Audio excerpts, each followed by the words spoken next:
직업적인 관계로 제가 목사이고 혹은 학교에서 가르친다는 이유만으로 가끔씩 혹은 정확히 말하면 조금 자주 사람들은 저에게 묻곤 합니다. 자신이 오랫동안 신앙생활을 했음에도 불구하고 아직 예수님을 진정으로 만나지 못했다는 것입니다. 그럴 때마다 제가 되묻는 질문이 있습니다. 예수님을 만난다는 것이 무엇인가 하는 것입니다. 오늘 예배를 통해서 가장 기초적이지만 그 중요한 질문에 대한 하나의 대답을 들어보려 합니다. 예수님을 만난다는 것이 무엇인가 하는 것입니다. 인간이 어떻게 하나님을 만날 수 있는가 혹은 하나님을 알 수 있는가 라는 질문에 대한 기독교의 대답은 오직 성경, 솔라 스크립투라입니다.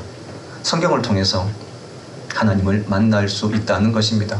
성경이 어떤 존재를 우리가 알도록 하는 방법은 여러 가지가 있습니다만 주로 두 가지입니다. 하나는 그 이름, 그 존재의 이름이 가진 의미와 그 존재가 만들어내는 일을 통해서 그 존재를 알아가는 것입니다. 하나님이라는 존재를 한번 예로 들어봅시다. 창세기 1장 1절은요, 태초에 하나님이 천지를 창조하셨다라고 증거합니다. 하나님을 의미하는 히브리어가 엘로힘이라는 단어입니다. 엘은 단수로서 고대 근동 사회에서는요, 신 혹은 하나님을 뜻했습니다. 엘로힘은 엘의 복수형으로서 강력함 혹은 유일한 신이라는 뜻이 있습니다. 유일하시고 능력 많으신 엘로힘이신 하나님께서 천지를 만드셨다는 것입니다. 이 하나님에 대한 또 다른 많은 이름 가운데 하나가 여호와입니다.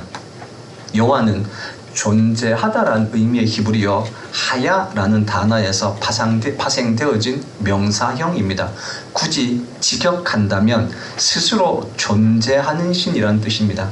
창세기 12장 1절에 의하면 하나님께서가 아니라 성경은 여호와께서라고 증거합니다. 여호와께서 아브라함을 부르셨다는 것입니다. 일전에 한번 설교드렸던 내용이 오늘의 설교의 이해를 위해서 중복되어져 잠깐 설명되어짐을 양해해 주시기 바랍니다. 여호와께서 아브라함을 부르셔서 아브라함을 향하여 고향과 친척과 아버지의 집을 떠나라고 말씀하셨습니다. 그리고 아브라함에게 후손과 땅에 대한 약속을 주셨습니다. 당시 아브라함은 갈대아 우르라는 도시에 살고 있었습니다. 갈대아 우르는 오늘날 이라크 지역으로서 고대 메소포타미아 지역에 위치한 우르라는 도시를 칭합니다. 이 도시는 대략 주전 3000년경에 대개 흥왕했던 수메르 문명의 중요한 도시였습니다. 성경에 명확하게 언급되어져 있지는 않지만 구약의 율법서를 해석해 놓았던 유대인들의 경전 가운데 하나인 미드라시에 의하면 혹은 유대인들의 지혜의 집대성이라 할 수 있는 탈무드에 의하면 아브라함의 아버지 데라의 직업이 우상을 파는 사람으로 언급되어져 있습니다. 또 그 본문에 의하면 아브라함 역시 어린 시절 아버지의 가게에서 우상을 팔던 사람으로 기록되어져 있습니다. 오늘날에는 이런 직업을 천대하는 경향이 있지만 고대 사회는 신화 혹은 신들이 지배하던 시대였습니다. 때문에 신상을 만들어 판다라는 것은 적어도 종교 지도자이거나 혹은 종교인이거나 혹은 그 지역에 영향력 있는 사람임을 의미합니다. 갈대아 우르에서 숭배되어지던 신은 많은 신들이 있습니다만 그 중에 가장 주요한 신은요, 난나라고 일컬어지는 달의 신이었습니다. 이 난나라는 신은 갈대아 우르의 수호신이었습니다. 그리고 천체의 주기, 밤, 시간의 흐름 이러한 모든 것들을 관장하는 신이었습니다. 이 달의 주기는 농업이나 목축업, 계절과 밀접하게 연관되어져 있지 않습니까? 그래서 난나라는 신은 풍요와 생산, 다산의 상징이기도 했습니다. 이렇게 데라와 아브라함은 다산의 신을 만들고 섬겼지만 정작 자신이 자식이 없는 혹은 난나의 저주를 받은 삶을 살고 있었다라고 하는 것입니다. 고대 사회에서 자식이 없다라고 하는 것은 그 신의 저주를 받았다라는 것으로 믿어졌기 때문입니다. 그러던 어느 날 한 신이 나타나서 아들과 땅에 대한 약속을 해줍니다. 그런데 그 신은 데라도 아브라함 자신도 만들지 않았던 신이었습니다. 우리 지역에서 있었던 모든 신들은 비로소 아브라함과 데라가 만들었을 때야 신이란 존재로서 칭송받게 되어지고 인정받게 되어졌습니다. 그러나 자신이 만들지 않은 신이 나타나서 자신에게 주어진 저주를 끊고 후손을 약속한 것입니다. 때문에 아브라함은 이 자신을 부르신 신을 향하여 결단할 수 있었습니다. 왜냐하면 이 신이야말로 만들어진 신이 아니라 스스로 존재하는 신으로서 참다운 신이었기 때문에 그렇습니다. 그리고 그 신은 자신을 섬기는 사람을 고난으로 인도하거나 저주를 내리는 것이 아니라 생명과 풍요함으로 인도하는 신이었다는 것입니다. 그 신이 바로 여호와, 스스로 존재하는 분으로서의 신입니다. 그 여호와께서 400년 동안이나 이집트에서 노예로 살고 있던 이스라엘 백성들을 구원하시기 위해서 모세에게 나타나셔서 자신을 스스로 있는 자, 즉 여호와라고 소개하셨습니다. 스스로 계신 하나님이 만들어진 신의 압제를 받고 있던 이스라엘 백성들을 이집트로부터 구원하셔서 당신이 만드신 홍해를 가르시고 광야를 지나서 만나와 메추라기를 먹이시면서 약속의 땅으로 인도하신 것입니다. 여러분, 이처럼 어떠한 존재를 알기 위해서는 그 존재 이름이 가지는 의미와 성경이 증거하고 있는 그 존재가 하고 있는 일을 살펴보아야 합니다. 하나님이라는 존재는요, 하나님의 이름과 성경이 증거하고 있는 하나님의 사역을 통해서 알 수 있는 것처럼 예수님을 아는 것, 예수님을 만나는 것 역시 예수라는 이름의 의미와 예수님의 사역을 통해서 알게 되어집니다. 오늘 본문이 마태복음 1장 21절입니다. 신약성경의 처음 책은요, 마태복음입니다. 그런데 최초 신약성경은 대략 주 47년경에 기록되어 47년경에 바울이 기록한 데살로니가 전서입니다. 최초의 복음서는요, 주 70년경에 기록되어진 마가복음입니다. 여러분, 이처럼 이미 다른 성경들이 있음에도 불구하고 마태복음이 신약성경의 제일 처음 자리에 위치하고 있는 이유는요, 마태복음이 구약성경과 신약성경을 가장 적절하게 연결할 수 있는 바로 그 책이기 때문입니다. 구약성경은요, 아담의 범죄 이후에 하나님께서 여자의 후손을 통해서 인류를 구원하시겠다는 약속을 주셨다는 그 약속을 담고 있다는 의미에서 오래되어진 약속, 옛 약속이라고 합니다. 이 약속이 모세를 통해서 모세와 같은 선지자를 보내어 주시겠다는 약속으로 구체화되었습니다. 그리고 이후 수없이 많은 선지자들을 통해서 메시아에 대한 약속으로 구체화되어졌습니다. 이사야 선지자는 처녀의 탄생과 다윗의 후손으로서의 탄생을 예언했었고, 미가 선지자는요, 그 다윗의 후손이 베들레헴에서 탄생하실 것을, 스가랴는 그분이 겸손히 나귀를 타고 예루살렘으로 들어가실 것들을 예언했었습니다. 때문에 아브라함과 다윗의 자손으로 시작되어지는 마태복음이 신약성경 가운데 첫 번째 위치를 차지하게 되어진 것입니다. 아브라함은 이스라엘 민족의 조상이고 다윗은 이스라엘 나라의 시초로서 많은 예언자들이 말했던 메시아의 조상이 되어지기 때문입니다. 예수님은 아브라함과 다윗의 후손으로서 오시겠다고 약속하신 하나님의 약속을 성취하신 분입니다. 이 마태는 하나님께서 보내주시겠다고 약속하셨던 메시아, 그분이 바로 예수라고 합니다. 예수라는 말의 뜻이 히브리어로 호세아 혹은 요수아와 동일하게 여호와께서 구원하신다라는 의미입니다. 마태는 예수라는 이름의 의미를 구체적으로 자기 백성을 그들의 죄에서 구원할 자라고 기록해 주고 있습니다. 그리고 예수님은 하나님의 백성을 구원하는 삶을 살아가시는 모습을 보여주고 있습니다. 예수님께서 자기의 백성을 그들의 죄에서 구원할 자라고 했을 때 우리는 흔히 그 자기의 백성을 이스라엘 백성들이라고 생각합니다. 여러분, 그러나 마태복음에서 이스라엘 백성들은요, 예수님께서 메시아임을 거부함으로 말미암아 그 지위를 상실하게 되어집니다. 그리고 이스라엘의 지위는 새로운 이스라엘, 즉 혈통이나 민족의 관계없이 예수님을 메시아로 고백하는 사람들, 바로 이들로 대치되어지게 되옵니다. 마태복음은 이들을 교회라고 합니다. 하나님의 부름을 받고 하나님께로 나왔던 사람들 말입니다. 예수님은 당신을 믿는 사람을 죄에서 구원할 자입니다. 중요한 것이 죄라는 단어 아니겠습니까? 많은 사람들이 교회가 죄를 이야기한다고 해서 그 죄에 대한 거부감을 가지고 있습니다. 여러분, 그러나 교회가 말하는 죄는 사법적이거나 혹은 도덕적인 죄 그 정도가 아닙니다. 성경이 말하는 죄는 하나님을 거부하는 삶, 하나님과 분리되어진 삶 그 자체를 의미합니다. 예수님의 사역은 하나님과 단절된 관계에 있는 인간을 다시 하나님과 친밀하게 만드는 것입니다. 성경에서 처음 언급되어진 죄에 대한 기록을 보면 죄가 무엇인지 분명하게 알게 되어집니다.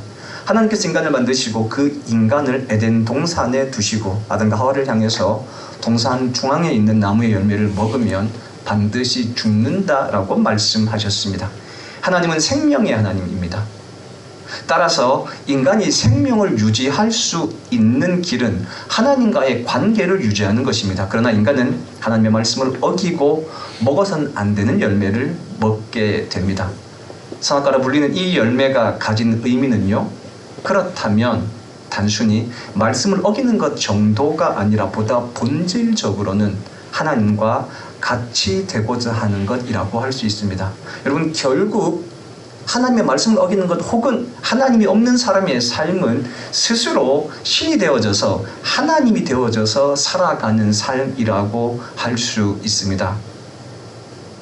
이처럼 성경이 말하는 죄는요, 도덕적이거나 윤리적인 죄가 아니라 하나님을 거부하는 삶 자체입니다. 이러한 삶의 현대적 경향성을 21세기의 가장 유명한 역사학자라고 일컬어지는 유발 하라리가 호모 데우스라는 책에서 이렇게 말을 했습니다. 현대 인류가 지향하고 있는 과학과 문명이 지향하고 있는 궁극적인 결론이 무엇인가 라고 했을 때에 인간이 신이 되고자 한다는 것입니다. 때문에 하라리가 그 책의 제목을요, 호모 데우스라고 했습니다. 신이 되고자 하는 인간이라는 것이죠. 여러분, 이렇게 스스로 신이 되어주고자 하는 인간의 욕구와 열망은 에덴 동산의 아담과 하와로부터 지금까지 인간의 본연에 면면이 흐르고 있는 본질이라고 할 수 있습니다. 성경 바로 이것을 죄 혹은 죄된 경향성이라고 말을 합니다. 이처럼 죄가 하나님이 없는 삶, 더 나아가서 스스로 하나님이 되고자 하는 삶이라면 구원이란 하나님을 인정하고 하나님과의 관계를 회복하는 것입니다. 하나님과 인간의 관계의 회복을 위해서 두 가지가 필요합니다. 하나님의 편에서는요, 의라고 하는 것입니다. 그리고 인간의 편에서는 그것을 인정하는 믿음이 필요합니다. 하나님은 의로우신 분, 바꾸어 말하면 정의로우신 분입니다. 따라서 하나님의 정의를 만족하기 위해서는 반드시 인간의 실수와 잘못에 대한 대가가 필요했습니다. 구약시대에는 죄의 문제를 해결하기 위해서 동물들에게 안수하여서 자신들의 죄를 대신하여 죽게 했습니다. 죄에 대한 대가를 치름으로 손상되어졌던 하나님의 정의가 회복되게 된 것입니다. 이것을 우리는 흔히 대속이라고 합니다. 우리의 죄를 동물이 대신하여 죽음으로 용서받았다라는 것입니다. 그러나 문제는 이러한 제사는 대속의 제사가 죄를 지을 때마다 혹은 매년 이루어져야 한다는 것입니다. 그러나 하나님신 예수님께서 인간이 되셔서 스스로 제물이 되어 주심으로 그리고 십자가에서 죽으심으로 말미암아 모든 사람들의 죄를 대속하여 주셨고 하나님과 인간의 관계를 회복하여 주셨습니다. 캔터베리의 안셀름은 왜 하나님은 인간이 되셨는가라는 책에서 예수님의 죽음을 통해서 하나님의 의가 충족되어졌고 그 결과 하나님께서 만족하셨으므로 인간이 죄에서 구원받을 수 있게 되었다라고 말을 했습니다. 하나님께서 인간이 되시고 그 인간이 십자가 위에서 제물 되어 주심으로 말미암아 하나님과 우리가 영원히 회복되어질 수 있는 바로 그 길이 열렸다라고 하는 것입니다.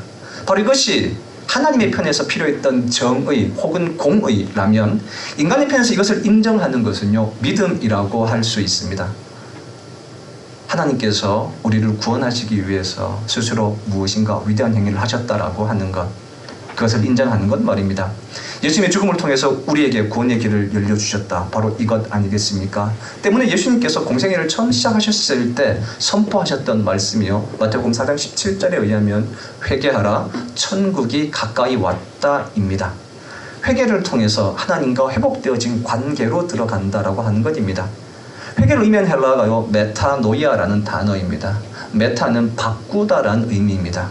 노이아는요, 누스라는 정신이라는 단어에서 왔습니다.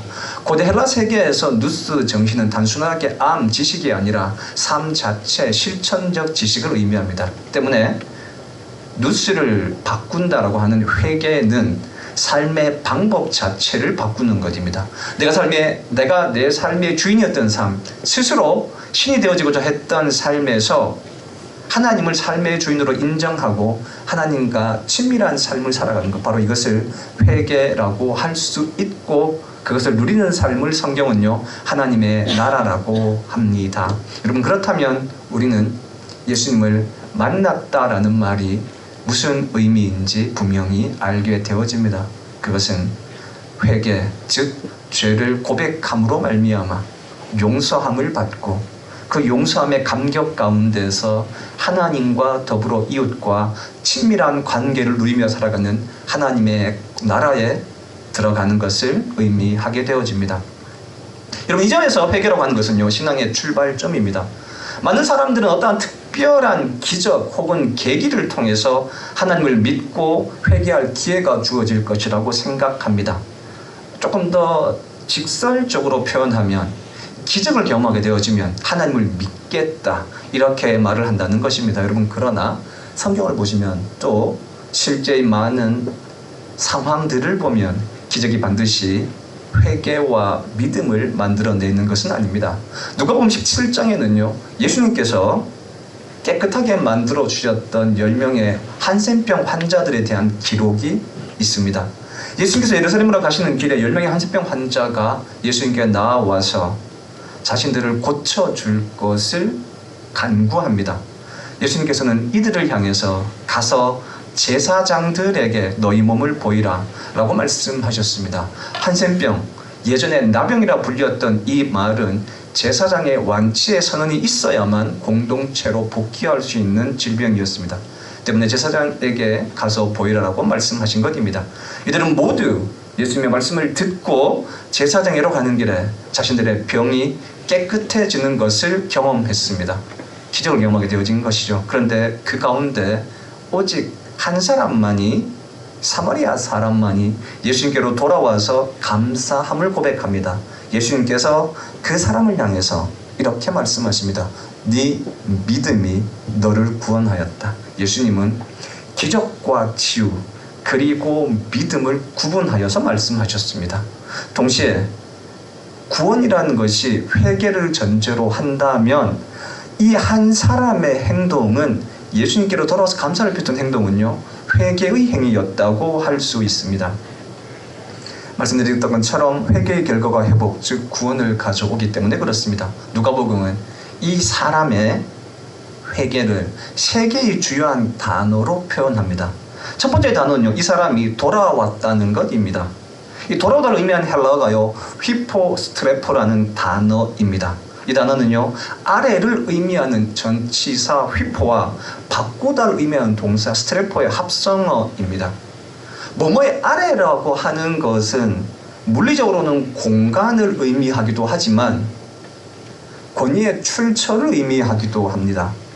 그래서 휘포스트레포, 이 사람이 돌아왔다라고 하는 것은 그 사람이 가장 중요하게 여기던 것, 혹은 그 사람의 삶에 있어서 기준과 같았던 것들을 바꾸었다는 의미가 되어집니다. 이 사람은 제사장에게로 갖고 있었습니다. 제사장은 구약의 율법을 상징하는 인물입니다. 그렇다면 제사장은요, 옛 시대를 상징하는 인물로서 이 사람은 여전히 율법의 권위 아래에 살고 있었던 사람이라는 의미입니다. 율법은 자신이 그 율법의 항목들을 지켜야 구원을 받게 되어집니다. 때문에 자신이 구원의 주체가 되어집니다. 이 사람은 율법을 향해 가다가 예수님께로 돌아왔습니다. 이 말은 구원의 주체를 율법이 아니라 예수님께로 바꾸었다라고 한 걸 의미합니다. 이것이 바로 히포스트 레포가 첫 번째로 의미하고 있는 것입니다. 두 번째 주요한 단어는요, 이 사람이 예수님께로 와서 엎드렸다 하는 것입니다. 이 엎드리다를 의미하는 단어가 매우 재미있는 단어입니다. 핍토라는 단어를 씁니다. 원래 물리적으로는 높은 곳에서 낮은 곳으로 내려가다라는 의미가 있습니다. 그런데 이 단어 역시 조금 더 해석을 한다면 심리적으로 혹은 마음적으로 높은 곳에서 낮은 곳으로 내려갔다는 의미입니다. 바꾸고 말하면 자기가 자기의 삶의 주인이었던 자리에서 그 자리에서 내려왔다는 의미라고 할 수 있을 것입니다. 이 말씀드렸듯 율법은 구원의 주체가 자신 아닙니까? 때문에 율법을 지키는 사람에게 구원은요, 자신의 자랑, 공덕이 되어집니다. 반대로 오늘 본문의 주인공처럼 한센병 환자와 같은 사람들에게는 더 이상 율법을 지킬 수 있는 게 없지 않습니까? 그렇다면 이러한 사람들은 구원을 위해서 할 수 있는 구체적인 행동들이 없는 사람들입니다. 고대사회에서 한센병은 신의 저주를 받은 구원의 반열 밖에 있는 사람들로 받아들여졌었기 때문에 그렇기도 합니다. 때문에 이러한 사람들은 스스로의 삶을 포기하거나 자포자기합니다. 여러분, 그러니까 이 율법을 지키는 사람들은 되게 두 가지의 경향을 나타냅니다. 하나는 율법을 지키고 말미암아 자기가 삶의 주인이 되어져서 되게 자랑하는 삶을 살거나, 여기에 이르지 못할 때는 자포자기해버린 포기한 삶을 살아가게 되어진다고 하는 것이죠. 한센병 환자는 바로 그러한 사람이었다는 것입니다. 이랬던 사람이, 근데 이 두 가지는 매우 다르지만요, 결과는 똑같아요. 그 기준은 똑같다는 겁니다. 내가 내 삶의 주인이기 때문에 그렇다는 거예요. 그런데 그랬던 사람이 예수님 앞에 엎드렸다는 거예요. 그것은 구원의 주체가 내가 아니라 예수님을 구원의 주체로 인식했다는 것을 의미합니다. 세 번째 단어가 감사하다 아닙니까? 고침을 받은 사마리아 사람은 예수님의 발 아래 엎드려서 감사했습니다. 이 감사를 의미하는 헬라어가요, 유카리스테오라는 단어입니다. 이 단어는 하나님께서 회복해 주신 것에 대한 감사입니다. 동시에 구원이 자신의 노력에 의해 주어질 때에 자신이 모든 것들을 일으켰다고 느낄 때에는 그 결과에 대한 감사할 필요가 없지 않습니까? 감사라고 하는 것은 구원이 내 노력이 아니라 하나님의 은혜로 주어졌다라고 하는 것을 인정할 때 주어지는 행위라고 할 수 있습니다. 또 동시에 이 유카리스테오라는 단어가요, 용서하다라는 단어의 뜻도 가지고 있습니다. 하나님께서 나를 구원하셨다는 말은 나를 용서하셨다는 것 아니겠습니까? 바꾸고 말하면 나는 용서받은 것입니다. 그리고 그 용서받았던 감격이 자신을 향한 용서와 타인을 향한 용서로서 나타나게 되어진다는 것이죠. 이것이 바로 유카리스테오라는 단어가 의미하고 있는 감사하다의 뜻이라고 할 수 있습니다. 그래서 이 사람은 하나님으로부터 용서와 회복을 경험한 이후 다른 사람을 향해서 기꺼이 호의를 베풀고 또 용서하며 살아가게 되어졌을 것입니다. 여러분, 이것이 회개한 사람으로서 하나님의 나라를 누리는 삶이라고 할 수 있습니다. 여러분, 이처럼 이 10명의 사람 모두가 기적을 경험했지만 그 기적이 모든 사람을 회개에 이르게 한 것은 아닙니다.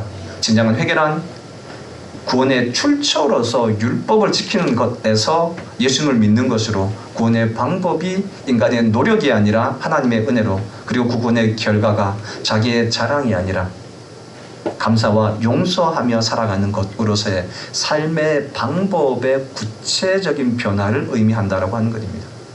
오늘 우리가 함께 교독했던 말씀이 기독교 역사에서 가장 극적으로 예수님을 만났던, 체험했던 사울에 대한 기록입니다. 사울은 우리가 알고 있는 것처럼 바리새파 정통 유대인으로서 스스로 율법으로 흠이 없는 사람이라고 자랑할 수 있는 사람 아니었습니까?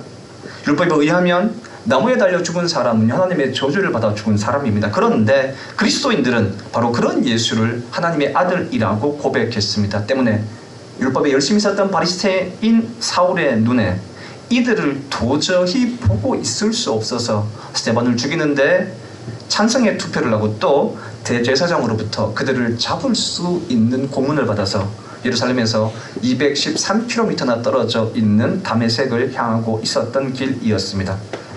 이런 사울의 마음 저변에는요, 그리스도인들을 박멸하고 또 그 공로를 인정받아서 유대인의 공동체에서 스스로의 입지를 더욱더 공고히 하고자 하는 그러한 인간적 욕망과 야망이 그 밑에 깔려 있었음을 쉽게 예측할 수 있을 것 같습니다. 그런데 사울이 다메섹에 가까이 갔을 때 아주 신비한 경험을 하게 되지 않습니까? 갑자기 하늘로부터 강렬한 빛이 사울을 향해서 번쩍이는 것을 경험하게 되어집니다. 이 빛과 함께 사울은 땅에 엎드러져 버립니다. 그리고 바로 그 순간 사울아 사울아 네가 어찌하여 나를 박해하느냐 라는 음성을 듣게 되어집니다. 사울이 이 음성의 주인이 누구인지를 묻자 나는 네가 박해하는 예수다 라는 말씀과 함께 일어나 시내로 들어가라 네가 행할 것을 네게 이를 자가 있다는 말씀과 함께 이 말씀을 듣게 되어집니다. 강렬한 빛으로 앞을 볼 수 없게 되었던 사울은 사람들의 손에 이끌려 다메섹 시내로 들어가서 사흘 동안 보지도 못하고 먹지도 못하는 상태에 있었습니다. 여러분, 기적이란 자연적으로 설명할 수 없는 초자연적인 사건입니다. 다메섹으로 가는 길은 사울 홀로 가지 않았습니다. 사울과 일행들이 있었습니다. 오늘 교독했던 본문들을 보면요, 사울 일행 역시 사울과 동일한 소리는 들었다고 합니다. 다만 그들은 밝은 빛을 보지는 못했습니다. 그런데 이 사람들이 모두 초자연적 기적을 경험했다라고 하는 것을 부인할 수는 없습니다. 사울이 빛을 보았고 그 동일한 장소에 있던 사람들이 빛을 보지 못했다는 것 기적 아닙니까? 동일한 그들이 하늘의 음성을 들었다는 것도 기적입니다. 두 그룹 사이에 일정 부분의 차이는 있지만 둘 모두가 기적을 경험했다는 것은 동일하다는 것입니다. 여러분, 그런데 성경에 의하면요, 이 많은 일행들 가운데 사울을 제외하고 그 누구도 회개했다 혹은 믿었다라는 기록이 없습니다. 여러분, 사울과 동행했던 사람들, 이 사람들 기적을 경험했음에도 불구하고 회개에 이르는 것과 이르지 못하는 것, 이 둘의 차이를 만들어내어졌던 결정적이고 주요한 단어, 그것은 무엇이겠습니까?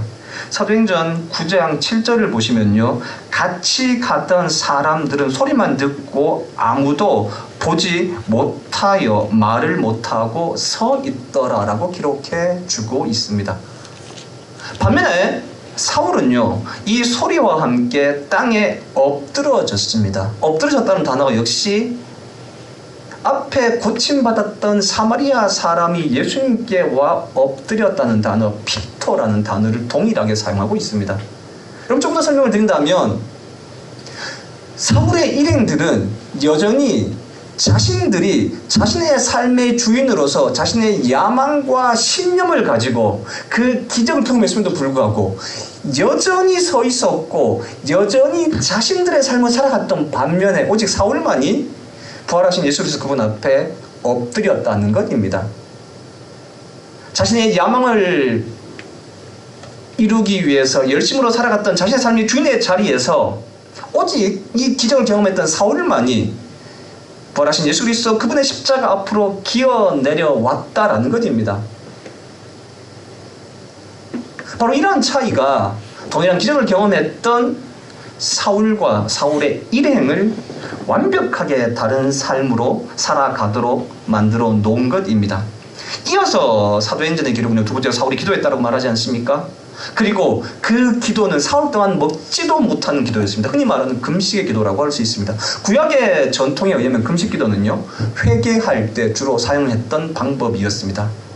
바꿔 말하면 사울은요, 그 예수 그리스도의 십자가 앞에 엎드려서 사흘의 시간 동안 아나니아가 올 때까지 회개의 기도를 했다라고 하는 것입니다. 그 회개의 기도의 내용이 무엇이었겠습니까? 그와 동행했던 사람들과는 달리 자신의 삶의 주인의 자리에서 내려와서 예수 그리스도를 자신의 삶의 주인으로 고백하며 철저하게 자신의 욕망을 따라 살아왔던 삶을 고백했다라고 할 수 있을 것입니다. 여러분, 그리고 그 결과 아나니아가 와서 그를 향하여 기도해 주었을 때 세 번째로 사울이 다시 보게 되지 않습니까? 이 다시 보게 되었다는 말은 시력을 회복했다. 그래서 이전처럼 무엇인가를 보게 되었다는 의미를 하는 동시에 이전과는 다르게 세상을 보게 되었다는 것을 의미합니다. 해서 다시 보게 되었다는 단어를 헬라어로 보시면 아나블레포라는 단어를 써요. 이 단어는 다시 혹은 위에라는 뜻의 전치사 아나와 보다라는 단어 블레포의 합성어입니다. 그래서 다시 보다라는 말은 물리적으로 다시 보았다는 말인 동시에 사울이 다시 보았다는 것은 이제부터는 위를 보며 살았다라고 하는 것이라고 할 수 있습니다. 지금까지는 자신의 욕망을 보며 자신을 보며 살았다면 예수께서 십자가 앞에 꿇어 엎드려 회개 기도를 한 지금 이 순간부터 자신의 욕망과 꿈이 아니라 자신의 희망이 아니라 지금부터는 하나님을 보며 하나님의 뜻을 바라보며 살았던 삶으로서의 전환이라고 할 수 있습니다. 바로 이것이 오늘 우리가 교독했던 사울이 만났던 예수님, 동시에 진정한 회개의 의미라고 할 수 있습니다. 사울은 자신의 욕망을 따라서 살던 삶, 성공을 향해 가던 삶에서 가장 낮은 곳으로 내려와 회개함으로 말미암아 다시금 예수님을 보게 되었습니다. 사울은 다메섹 체험을 통해서 의의 출처로서 자신이 생명처럼 지키던 율법이 아니라 예수님이라는 것을, 그리고 그 의를 획득하는 방법에 있어서 인간의 노력이 아니라 믿음, 즉 은혜라는 것을, 그리고 그 믿음의 결과가 자신을 자랑하는 삶이 아니라 용서하고 용서받으며 삶을 살아가는 삶이라는 것을 확신하게 되어진 것입니다. 때문에 회개 이후 사울의 삶은 예수님을 받게 하던 삶에서 다메섹으로 들어가서 예수님을 증거하는 삶, 이렇게 삶의 방향이 완벽하게 달라지게 된 것입니다. 여러분, 많은 사람들이 예수님을 만났는지를 묻고 또 되돌아봅니다. 예수님을 만났다는 것은 무엇을 의미합니까? 대부분의 사람들은 놀라운 체험 혹은 기적을 통해서 예수님을 만나고자 합니다. 여러분, 그러나 기적은 단지 우리로 하여금 또 다른 기적을 기대하게 할 뿐입니다. 문제를 해결하는 하나님을 기대한다는 것은 또 다른 문제를 만들거나 혹은 그런 하나님을 기대하게 할 뿐입니다. 이것은 회개가 아닙니다. 기적의 결과는 단순한 치유나 문제의 해결이 아니라 진정한 회개로서 구원에 이르게 하여야 합니다. 10명의 한센병 환자들도 사울과 동행했던 사람들도 기적을 경험했습니다. 그러나 예수님과 진정한 만남을 가지신 사람은 한 사마리아 사람과 사울밖에 없었습니다. 그 예수님을 만나는 길은요, 회개에 있습니다. 회개란 하나님 없이 살았던 삶을 인정하고 용서받는 것입니다. 이것이 예수, 즉 자기 죄를 그들의 죄에서 구원하신 분이라는 예수님을 믿는 가장 올바른 길입니다. 모든 그리스도인들이 예수님과의 만남을 열망합니다. 그러나 예수님과의 진정한 만남은요, 어떠한 특별한 사건이나 기적이 아니라 십자가 한가운데서 이루어지는 회개와 화해를 통해서 이루어집니다. 그 깊은 만남이 있어지는 오늘이기를 기도합니다. 우리 같이 결단의 찬양으로서 예수 결박 부셨도다 불러보도록 하겠습니다. 예수의 용서가 우리의 삶을 옥죄이고 있는 그 모든 것들로부터 회복을 주실 것입니다. 예수 결박 부셨도다.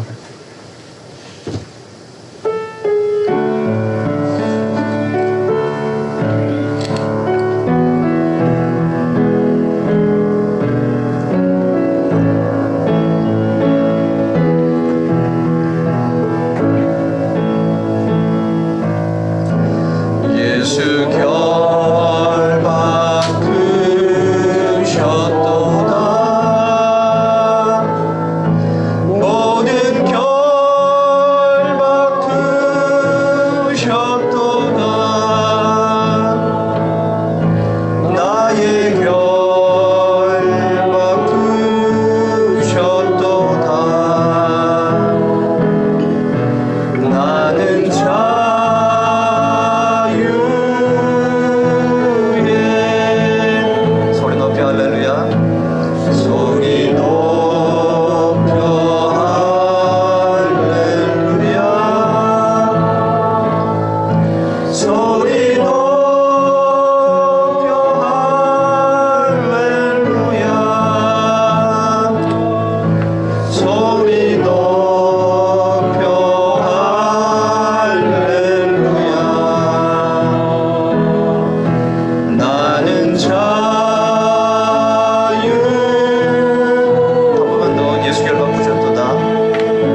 통해서 예수님을 만날 수 있기를 결단의 기도를 드리도록 하겠습니다.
우리의 삶의 주인으로 스스로 살아왔던 높아진 자아를 십자가 앞에 내려놓고 오직 우리 주님의 은혜로